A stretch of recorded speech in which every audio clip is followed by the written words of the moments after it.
सिरसा जिले के chemist association और उनके पदाधिकारी एवं मेंबरों के साथ मीटिंग की गई, जिसके अंदर कि हमने ग्रामीण क्षेत्र से भी उनके सदस्यों को बुलवाया था। साथ में हमारे सीएमओ साहब भी थे। ड्रग कंट्रोल के लिए जो हमारे यहाँ पर इंस्पेक्टर साहब पोस्टेड किए गए हैं वो भी थे, और हमारे प्रधान हैं जो जिला के ड्रग केमिस्ट एसोसिएशन के, वो भी यहाँ पर मौजूद थे।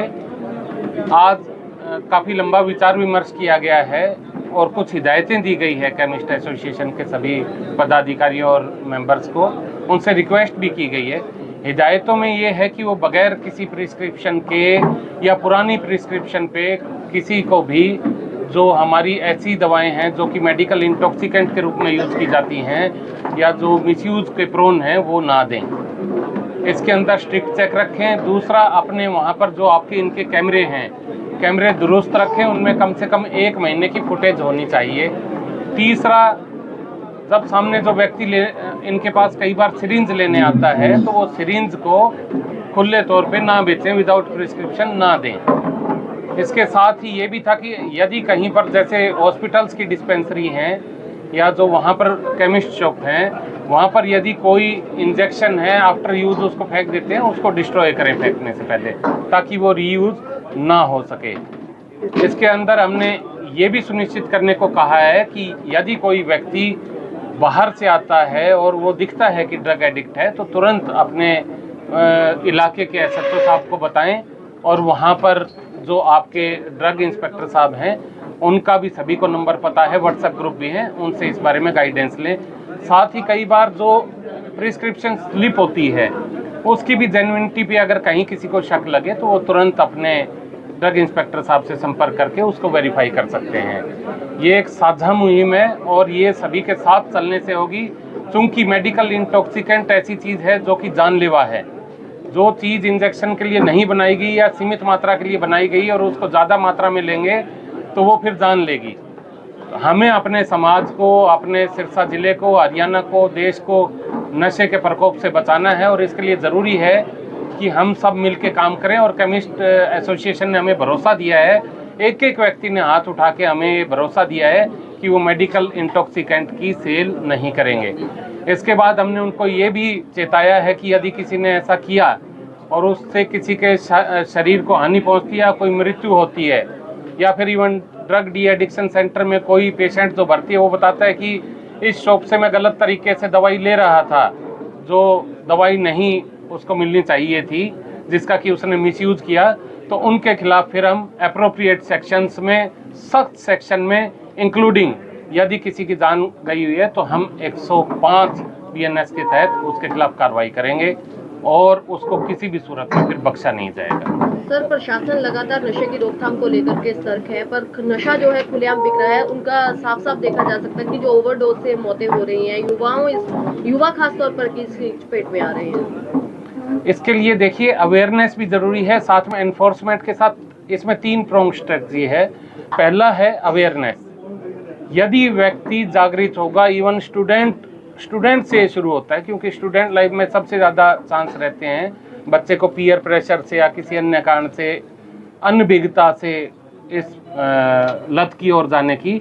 सबसे पहले ज़रूरी है अवेयरनेस की। इसका दुष्परिणाम बड़ा भारी होता है, एक दर्दनाक मृत्यु होती है यदि उसका समय रहते इलाज ना कराया जाए तो ऐसी चीज़ों से, नशे की लत से बचना है, ये अवेयरनेस। यदि किसी को ये लत लग गई है तो उसका प्रॉपर डी एडिक्शन, हमारे सिरसा ज़िले में टोटल 9 डी एडिक्शन सेंटर है, एक सरकारी भी है, 8 प्राइवेट हैं, जहाँ पे कि इसका इलाज किया जाता है। वहाँ पर अपने जो यदि कोई इस लत का शिकार है तो उसका इलाज कराया जाए। तीसरा इसके अंदर आता है एनफोर्समेंट।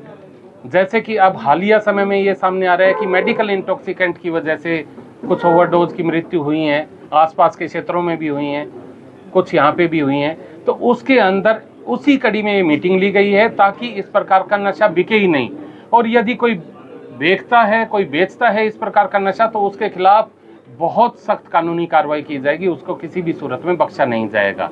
जो काली भेड़ हैं उनको सामने लाया जाएगा और उनको सलाखों के पीछे भेजा जाएगा। सर, आपने नया एक्शन प्लान तैयार किया है, लोगों को बहुत उम्मीदें हैं, कब तक परिणाम दिखने शुरू होंगे, नतीजा जो लोग देखिए मैं इसमें बताता हूं कि शुरू में यदि किसी को नशे की लत लगती है वो कोई भी उसको लगा सकता है, या उसने कोई निजी कारण के चलते हो सकता है ये लत अपनाई हो, लेकिन जब वो इस लत के वशीभूत हो जाता है तो उसको खुद को बाद में इच्छा होने लगती है कि वो नशा करे, अन्यथा उसका शरीर टूटने लगता है, उसको दर्द होता है, वो काफ़ी पीड़ा महसूस करता है। और जब कोई व्यक्ति इच्छा से ये चीज़ कर रहा हो, उसकी इच्छा को तोड़ना थोड़ा समय लगता है, लेकिन हम इस प्रयास में ज़रूर कामयाब होंगे और ऐसे व्यक्तियों को मुख्य धारा में लाएंगे और जो नशे के तस्कर हैं उनको सलाखों के पीछे भेजेंगे। सर, आपने ये अभियान तो शुरू किया है, लेकिन इसमें ज़रूरत है सबको शक के घेरे में लेने की। तो जो मेडिकल अधिकारी हैं जिनको इन पे कंट्रोल करना है, कहीं ना कहीं वो भी शक के घेरे में रहेंगे, उनकी भी जांच रहेगी, उनकी भी सीडियाँ, मोबाइल, ये चीज़ें जारी रहेंगी। देखिए, हमारे यदि कोई भी शक के घेरे में आया तो हम कोई जांच में कोर कसर नहीं छोड़ेंगे और कोई भी अपराधी हो वो बचेगा नहीं। सिर्फ तो शहर की मीटिंग दी गई है या पूरे जिला के मेडिकल? ये पूरे जिला के मेडिकल शॉप के ऑनर थे। कल एक बात है निकल के आती है, डबवाली के थे, सिरसा वाले जिले में तकरीबन 1700 मेडिकल स्टोर हैं, लेकिन ये सामने आता है कि उनमें से ज़्यादातर 50% से ज़्यादातर जो है वो खुद वो मतलब किराए पे लेके चला रहे हैं लाइसेंस।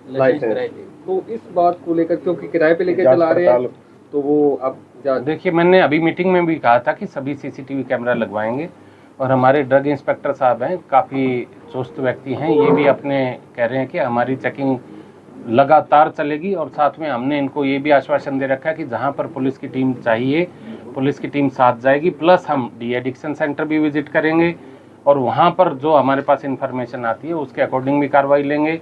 हम अपनी तरफ से कोई कोर कसर नहीं छोड़ेंगे। नशा तस्कर हर हालत में सलाखों के पीछे जाना चाहिए। आपने एक डिकाई की बात की है कि हम डिकाई करेंगे इसके अंदर, तो इसमें सर ओनली पुलिस का रहेगा या ड्रग इंस्पेक्टर साहब या फिर जो डिपार्टमेंट है उसका भी कोई प्रतिनिधि रहेगा क्या? देखिए, सारी बातें बताने की नहीं होती। मैं अगर यही आपको क्लियर कर दूंगा तो फिर वो डेकोय कहाँ रह गया। दीपक जी, आने वाले टाइम में भी मीटिंगें जारी रहेंगी क्या इनकी मेडिकल वालों की? बिल्कुल, हम इसका रिव्यू करेंगे और अपने प्रयासों का भी रिव्यू करते रहेंगे, ये रेगुलर चीज चलेगी।